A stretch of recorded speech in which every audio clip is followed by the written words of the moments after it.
In the name of God, who is most bounteous and merciful.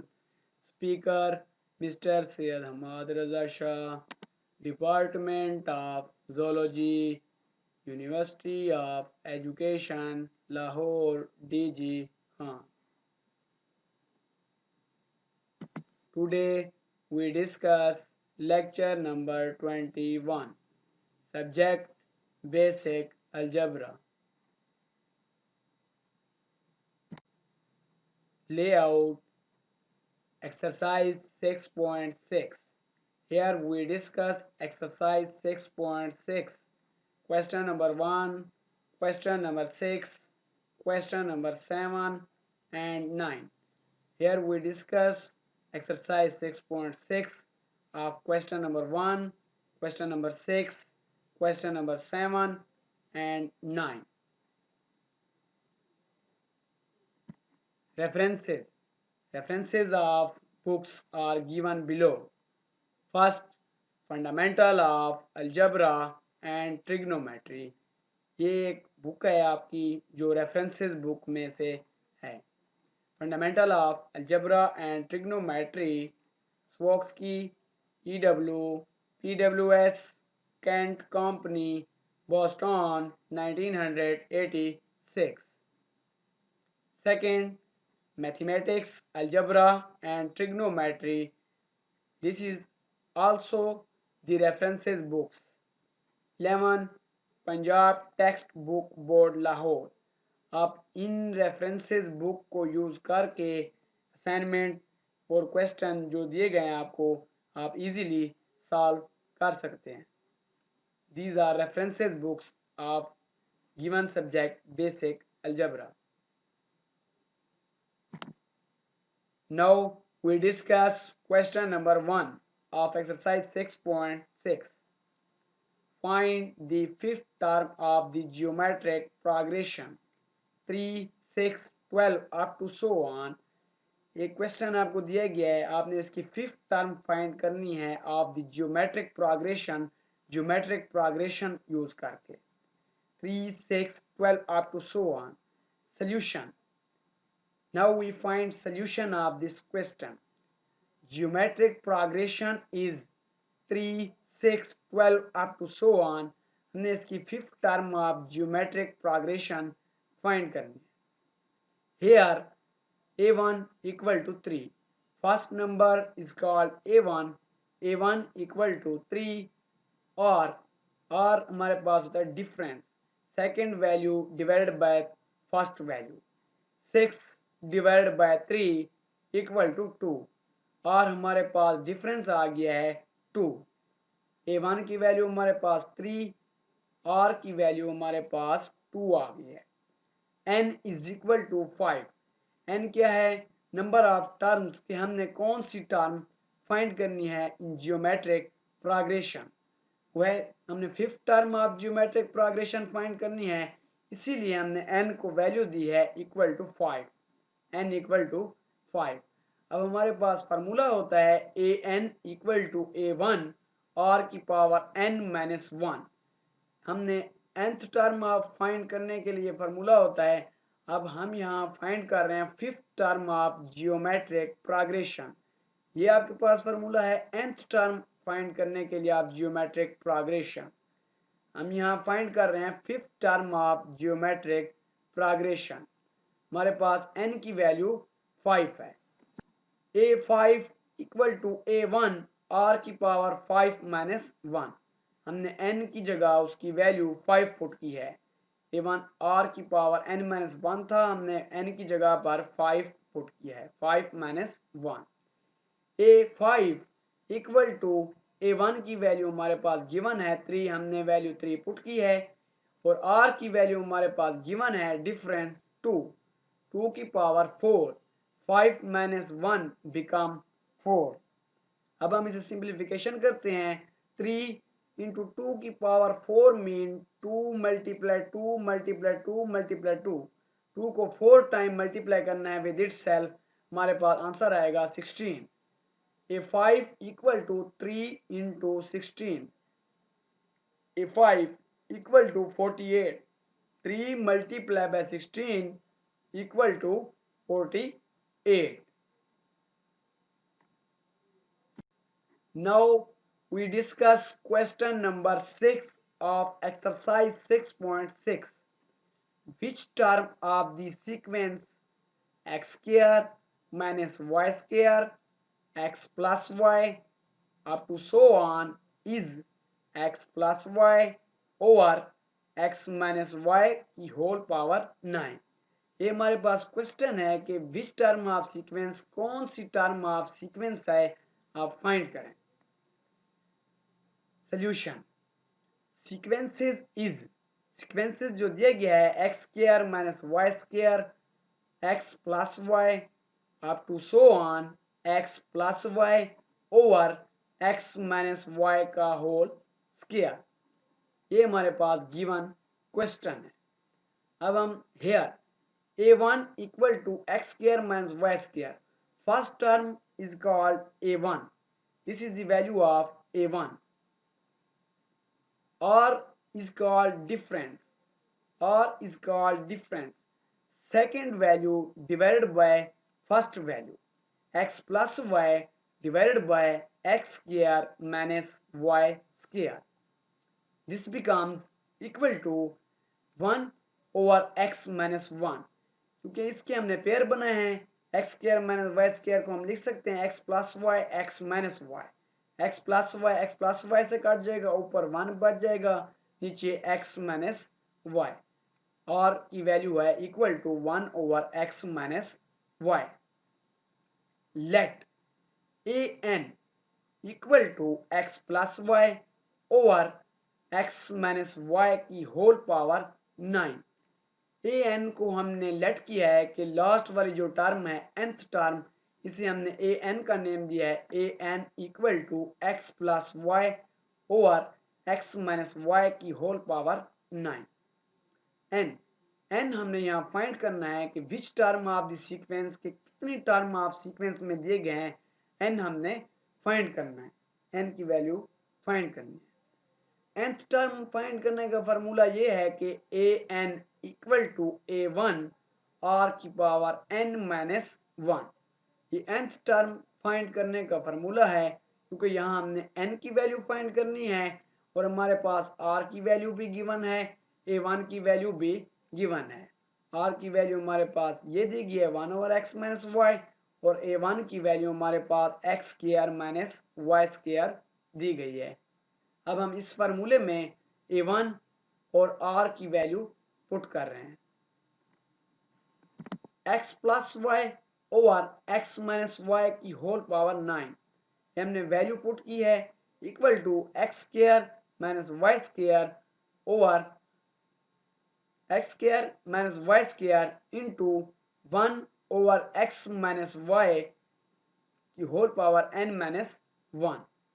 ये बन जाएगा हमारे पास x plus Y over x minus Y की whole power 9 equal to x plus Y x minus Y. हमने इसके pair बनाए हैं, पेयर क्या बनेंगे, X square minus Y square के x plus Y x minus Y into 1 over x minus Y की power n minus 1, 1 over x minus Y की power 9 equal to x minus Y multiply 1 over x minus Y की power n minus 1। ये हमारे पास कैसे condition ये बनी है, इससे हमने x प्लस वाई इधर मल्टीप्लाई और हम इधर ले आए, इधर डिवाइड हो जाएगा, x प्लस वाई से कट गया है, ऊपर 1 बच गया है और नीचे x माइनस वाई की होल पावर 9। ठीक है, ये स्टेप इसे x प्लस वाई को इस साइड पर लेकर डिवाइड करने से आया है equal to x minus Y, ये x माइनस वाई जो रिमाइंडर बच गया था, multiply 1 over x minus Y की whole power n minus 1, x minus Y की पावर n माइनस 1, ये हमारे पास आ गया equal to x minus Y into X minus Y की होल पावर 9।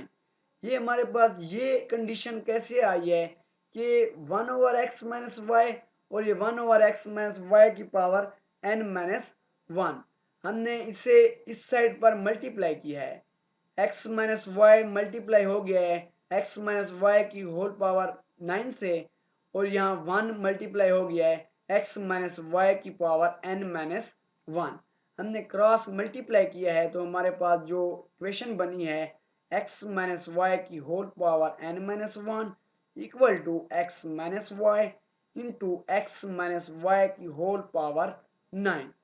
अब ये हमारे पास बन जाएगी इक्वल टू x-y की पावर 10, क्योंकि बेस सेम है, मल्टीप्लाई में लॉ होता है कि बेस सेम हो पावरें ऐड हो जाती हैं, 9 + 1 बिकम 10, x-y की पावर 10, n-1 इक्वल टू 10। और ये हमारे पास लॉ होता है कि बेस सेम हो तो बेस कट जाती हैं तो उसकी पावरें बढ़ जाती हैं, इक्वल हो जाती हैं, n-1 equal to 10, n equal to 11, one move from one side to another, negative sign change into positive, n equal to 11, n की वैल्यू हमारे पास 11 आ गई है। Now we discuss question number 7. If a, b, c, d are in geometric progression, prove that a minus b, b minus c, c minus d और in geometric progression.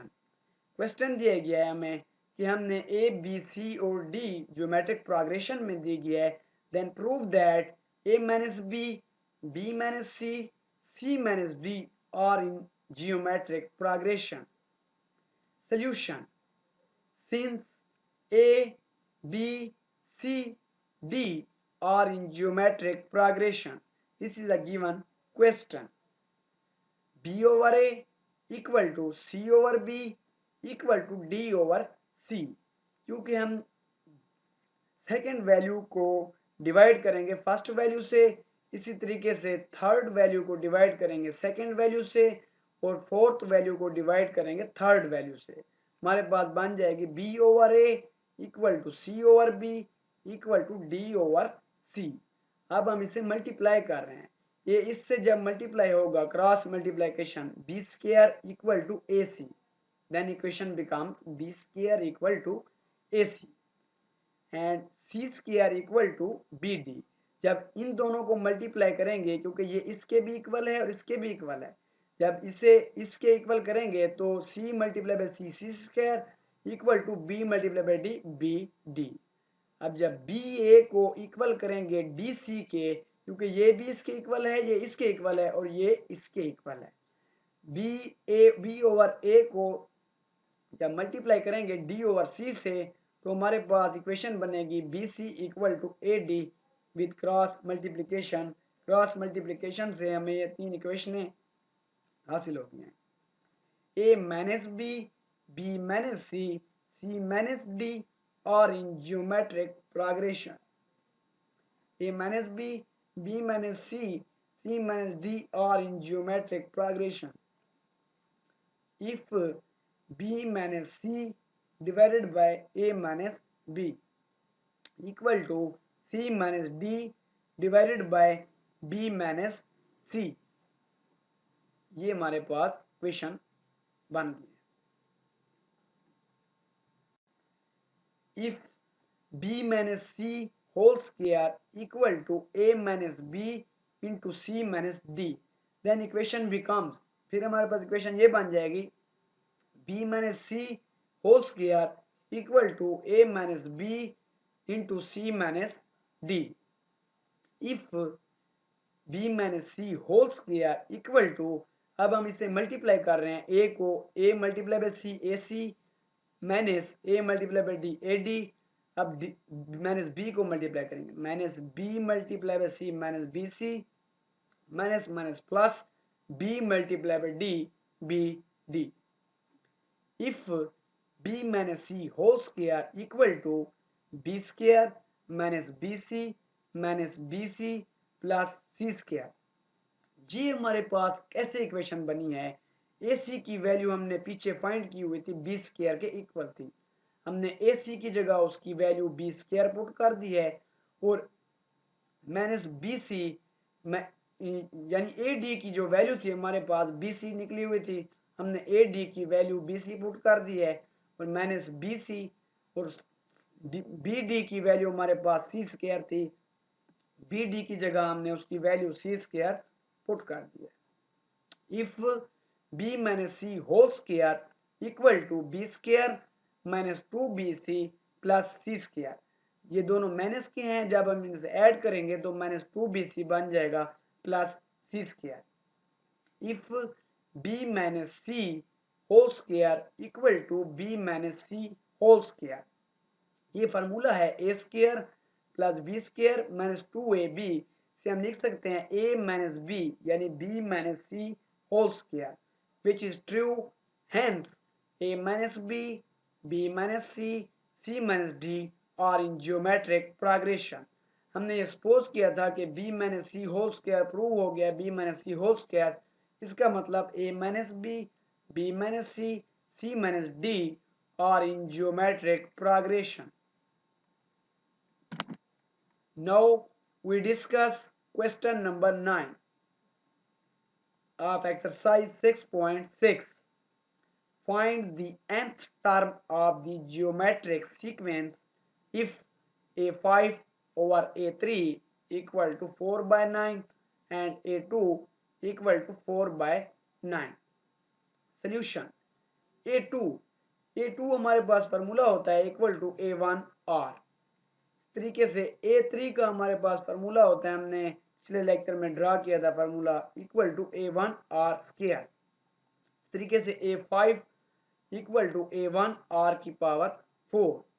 Given that ये हमें दिया गया है A square की value हमारे पास क्या बन जाएगी 4 बाय 9, ए स्क्वायर की वैल्यू हमारे पास 4 बाय 9 गिवन है, हमने ए स्क्वायर की जगह उसकी वैल्यू पुट कर देनी है A1 R, तो हमारे पास इक्वेशन नंबर 1 बन जाएगी A1 R की value equal to 4 by 9, A5 over A3 equal to 4 by 9, this is given question, A में गिवन है। अब हम यहाँ फाइंड कर रहे हैं A1 R की पावर 4, क्योंकि A5 की जगह उसकी वैल्यू पुट की है A1 R की 4, इसी तरीके से A3 की जगह उसकी वैल्यू पुट की है A1 R की power 2 equal to 4 by 9 which is given. अब जब हम इसे सिंप्लीफिकेशन करेंगे A1 से कट जाएगा और 2 की पावर R2 से कट जाएगी, हमारे पास R2 की वैल्यू आ जाएगी equal to 4 by 9 R is equal to 2 by 3। जब हम इसका स्क्वायर रूट लेंगे तो हमारे पास R बन जाएगा 2 बाय 3। पुटिंग इन 1, R की ये वैल्यू हम 1 इक्वेशन नंबर 1 में पुट कर रहे हैं, R equal to 2 by 3, A1 multiply R की वैल्यू पुट की है 2 by 3 equal to 4 by 9, A1 equal to 4 by 9 multiply 3 by 2, जब हम इसे सिंप्लीफिकेशन करेंगे तो हमारे पास आंसर आएगा 2 बाय 3, यानी A1 की वैल्यू हमारे पास 2 बाय 3 आ गई। For R equal to minus 2 by 3, क्योंकि रियल वैल्यू थी R स्क्वायर का, जब हमने स्क्वायर रूट लिया था तो एक प्लस 2 बाय 3 आता था, एक माइनस 2 बाय 3। अब हमने प्लस 2 बाय 3 से क्वेश्चन सॉल्व करके A1 की वैल्यू फाइंड कर ली है। अब R की वैल्यू माइनस 2 बाय 3 पुट कर रहे हैं इक्वेशन नंबर 1 में। A1 multiply 2 by 3 equal to 4 by 9, क्योंकि हमने यहाँ वैल्यू पुट की है इसकी, A1 की वैल्यू हमारे पास क्या निकली है 4 बाय 9 मल्टीप्लाई R की वैल्यू हमारे पास माइनस 2 बाय 3 हमने पुट किया है minus 3 by 2 equal to minus 2 by 3। जब हमने इसे सिंप्लीफिकेशन किया है तो हमारे पास आंसर आया है minus 2 by 3। For A1 equal to 2 by 3, अब A1 की वैल्यू हम 2 बाय 3 और R की वैल्यू 2 बाय 3 पुट कर रहे हैं जनरल फार्मूले में nth term of geometric progression, an equal to A1 R की power n minus 1, an 2 by 3 into 2/3 की power n minus 1 equal to 2/3 की होल पावर n। इक्वेशन हमारे पास ये बन जाएगी। For a1 equal to -2/3, a1 को हमने -2/3 पुट किया है, r को -2/3 जब पुट करेंगे इस फार्मूले में an -2/3 इंटू -2/3 की होल पावर n माइनस 1 -2/3 की पावर n इक्वल टू -1 की पावर n 2/3 की power n। Then question become assignment related question of exercise 6.6 complete with examples of the book 1। related question 6.6 के examples with the book of 1 mathematics algebra and trigonometry 11 Punjab textbook board Lahore। the end।